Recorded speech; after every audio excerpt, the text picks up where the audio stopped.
C'est dans un écrin de verdure, en plein cœur du Beaujolais, que le Team Direct Energy se réveille ce matin. Les lunettes de soleil là.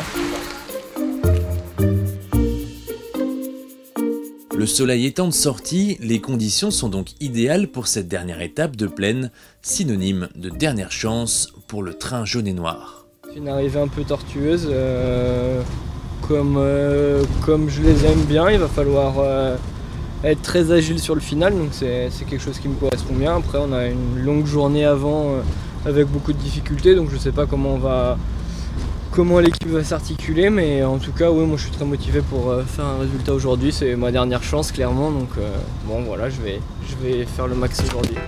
Une dernière chance qu'Adrien Petit ne laissera pas filer, c'est pourquoi il étudie le parcours en version numérique. Les DS ils sont bien pointus, on arrive bien à voir vraiment le kilométrage exact des difficultés et des choses qui ne sont pas forcément représentées sur le roadbook.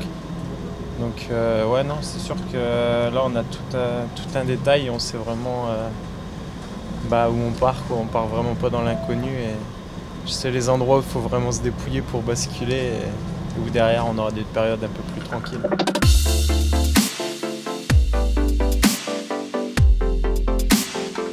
Pendant le briefing, la pression des pneus est vérifiée et ajustée selon plusieurs critères. Suivant déjà leur poids, le modèle de boyau qu'ils ont, et puis évidemment le revêtement, l'état des routes et tout, le profil aussi, parce que si c'est un peu tortueux, ils préfèrent un peu moins de pression. Comme avant-hier où c'était une partie légèrement humide, donc c'est préférable d'avoir un peu moins de pression pour être plus serein dans les descentes.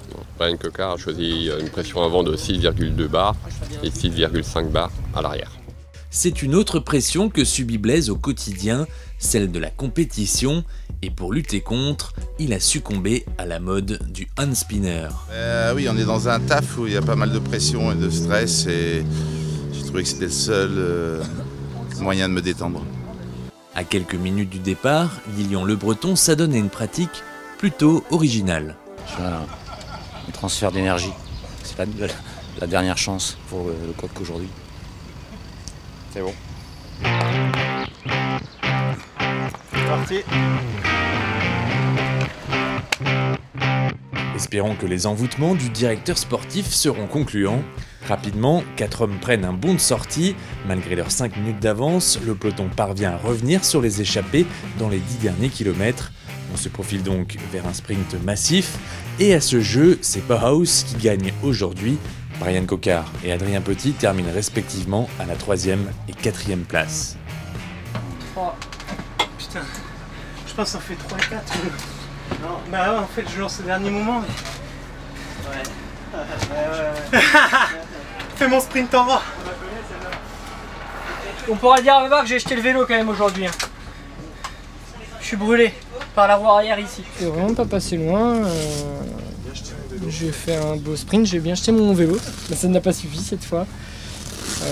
Ouais, non, je suis content, je marche plutôt bien, ça fait que depuis le Tour de Belgique que je suis revenu à la compétition, donc la forme est vraiment ascendante. Maintenant, bon bah, la fin du Dauphiné, ça va être un peu style entraînement montagne, quoi. On va accumuler les kilomètres dans l'école et puis voilà, pour bien préparer le mois de juillet.